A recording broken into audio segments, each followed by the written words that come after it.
In the 1500s, Charles V was the most powerful ruler in Europe. As the Habsburg king, Charles inherited Spain, Spain's American colonies, parts of Italy, and lands in Austria and the Netherlands. As the elected Holy Roman Emperor, he ruled much of Germany.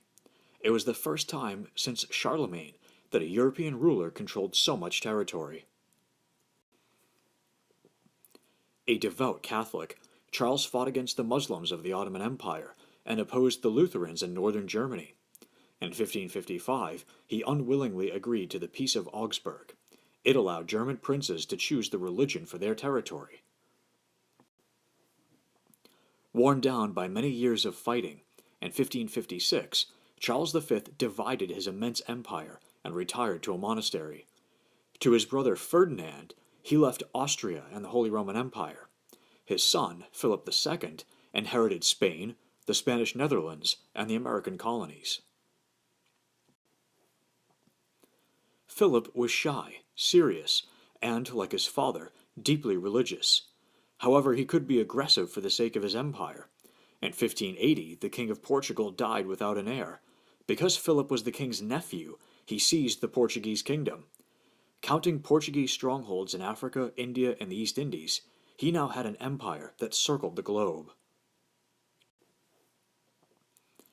Philip's gray granite palace, the Escorial, had massive walls and huge gates that demonstrated his power.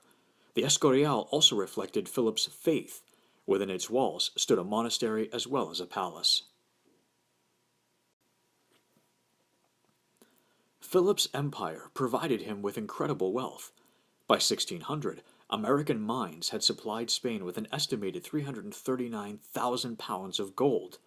Between 1550 and 1650, roughly 16,000 tons of silver bullion were unloaded from Spanish galleons. The King of Spain claimed between a fourth and a fifth of every shipload of treasure as his royal share. With this wealth, Spain was able to support a large standing army and navy, which Philip would use to expand his empire and fight the enemies of the Catholic Church. When Philip took power, Europe was experiencing religious wars caused by the Reformation. However, religious conflict was not new to Spain. The Spanish had a strong crusading tradition of fighting for the Catholic Church. The Reconquista, the campaign to drive Muslims from Spain, had been completed only 64 years before. In addition, Philip's great-grandparents, Isabella and Ferdinand, had used the Inquisition to investigate suspected heretics. Philip saw himself as part of this tradition. He believed it was his duty to defend Catholicism against the Muslims of the Ottoman Empire and the Protestants of Europe. In 1571, the Pope called on all Catholic princes to take up arms against the mounting power of the Ottoman Empire. Philip responded like a true crusader. 250 Spanish and Venetian ships defeated a large Ottoman fleet in a fierce battle near Lepanto. This battle effectively ended Ottoman power in the Mediterranean Sea. In 1588, Philip launched a massive naval fleet called the Spanish Armada in an attempt to defeat Protestant England. However, his navy was defeated. Although this setback weakened Spain seriously, its wealth gave it the appearance of strength for a while longer. Spain's great wealth did more than support navies and build palaces. It also allowed monarchs and nobles to become patrons of artists. During the 16th and 17th centuries, Spain experienced a golden age in the arts. The works of two great painters show both the faith and the pride of Spain during this period. Born in Crete, El Greco spent much of his adult life in Spain. Spaniards called him El Greco, meaning the Greek. El Greco's art often puzzled the people of his time. He chose brilliant, sometimes clashing colors, distorted the human figure, and expressed emotion symbolically in his paintings. Although unusual, El Greco's techniques showed the deep Catholic faith of Spain. He painted saints and martyrs as huge, long-limbed figures that have a supernatural air. Many of these features can be seen in this painting by El Greco from around 1589, titled The Burial of the Count of Orgaz. The paintings of Diego Velázquez, on the other hand, showed the pride of Spain's monarchy. Velasquez, who painted 50 years after El Greco, was the court painter to Philip IV of Spain. He is best known for his portraits of the royal family and scenes of court life.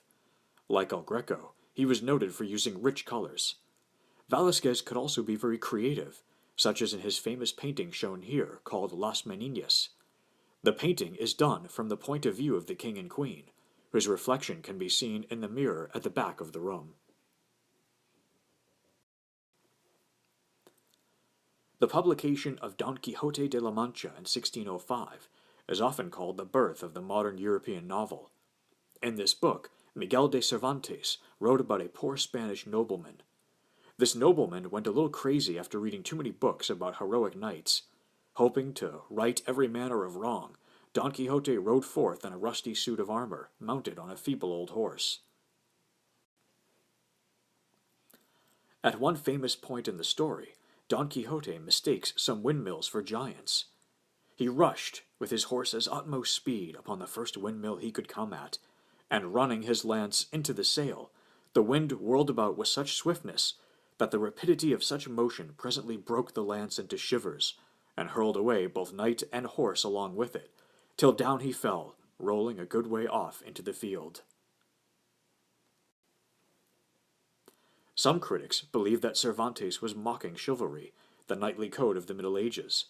Others maintain that the book is about an idealistic person who longs for the romantic past because he is frustrated with his materialistic world. Certainly, the age in which Cervantes wrote was a materialistic one. The gold and silver coming from the Americas made Spain temporarily wealthy. However, such treasure helped to cause long-term economic problems. One of the worst problems for Spain was severe inflation, which had two causes.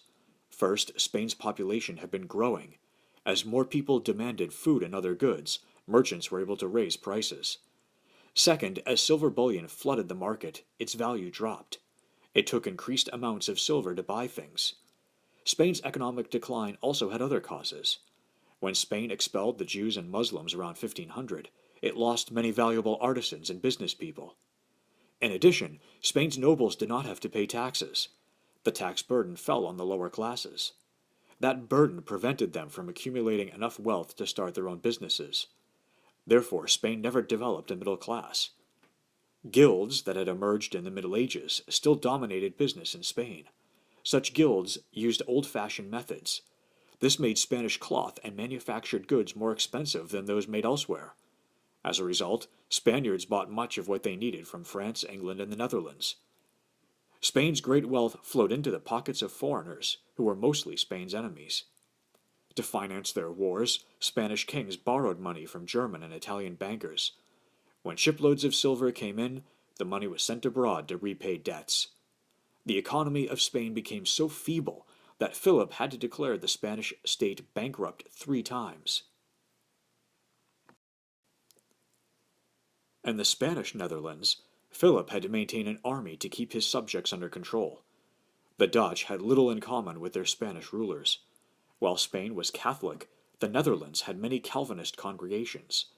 Also, Spain had a sluggish economy, while the Dutch were involved in trade and had a prosperous middle class.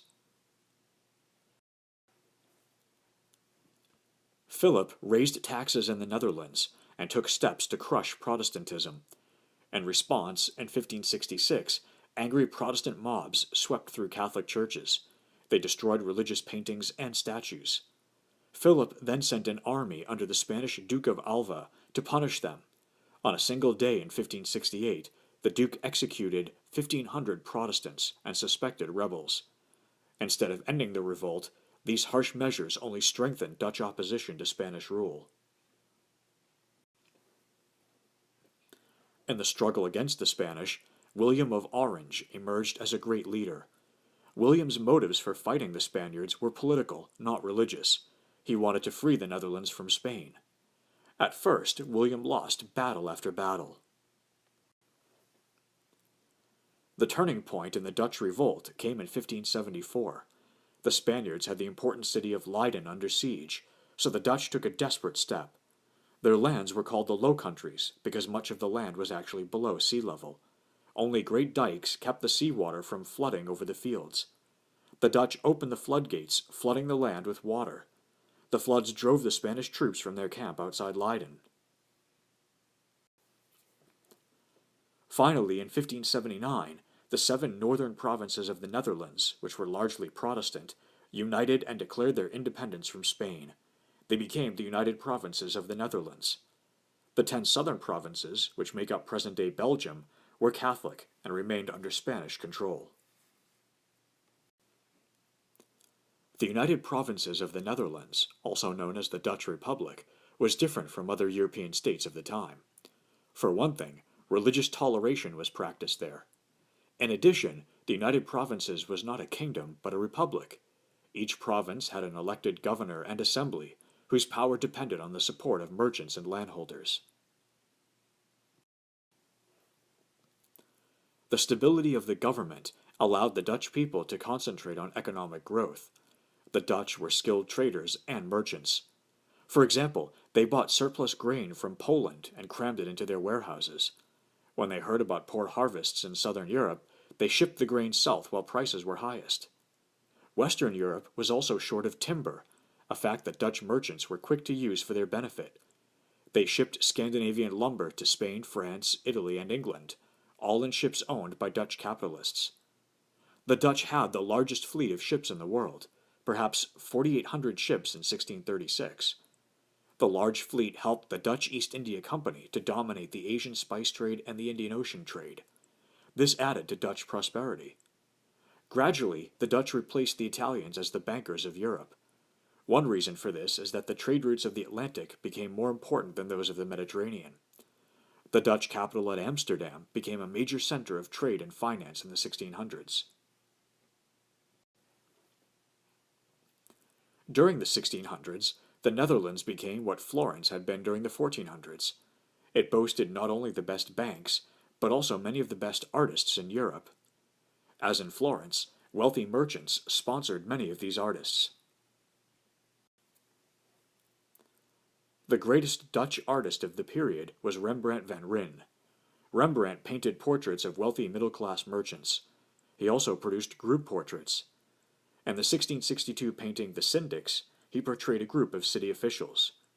Rembrandt showed the individuality of each man by capturing his distinctive facial expression and posture. Rembrandt also used sharp contrasts of light and shadow to draw attention to his focus. Another artist fascinated with the effects of light was Jan Vermeer. Like many other Dutch artists, he chose domestic indoor settings for his portraits. He often painted women doing such familiar activities as pouring milk from a jug or reading a letter. A good example of this is the painting shown here from around 1658 titled The Milkmaid. Unlike Rembrandt, who was famous in his time, Vermeer did not become widely admired until the late 19th century. The work of both Rembrandt and Vermeer reveals how important merchants, civic leaders, and the middle class in general were in 17th century Netherlands. Even though Philip II lost his Dutch possessions, he was a forceful ruler in many ways. He tried to control every aspect of his empire's affairs. During the next few centuries, many European monarchs would also claim the authority to rule without limits. These rulers wanted to be absolute monarchs, kings or queens who believed that all power within their state's boundaries rested in their hands. Their goal was to control every aspect of society, such as the law, the economy, religion, and military power. Absolute monarchs believed in divine right, the idea that God created the monarchy and that the monarch acted as God's representative on earth. An absolute monarch answered only to God, not to his or her subjects.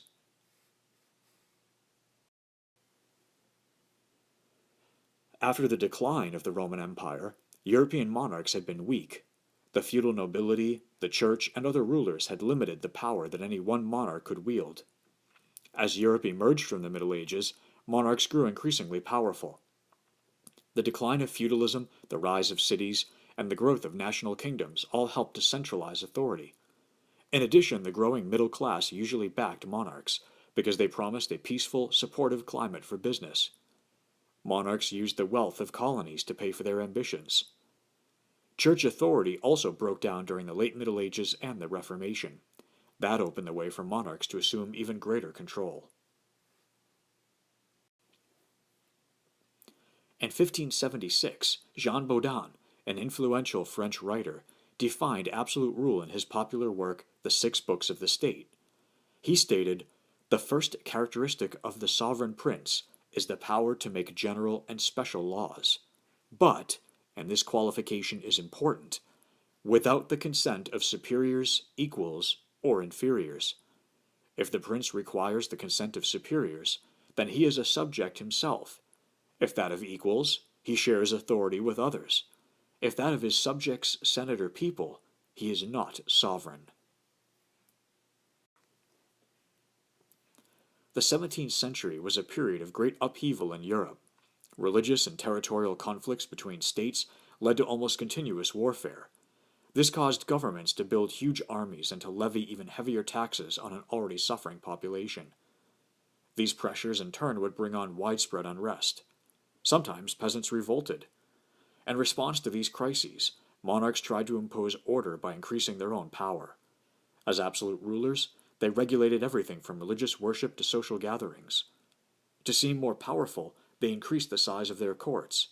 They created new government bureaucracies to control their country's economic life.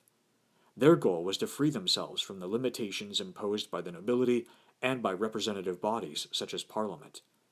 Only with such freedom could they rule absolutely, as did the most famous monarch of his time, Louis XIV of France.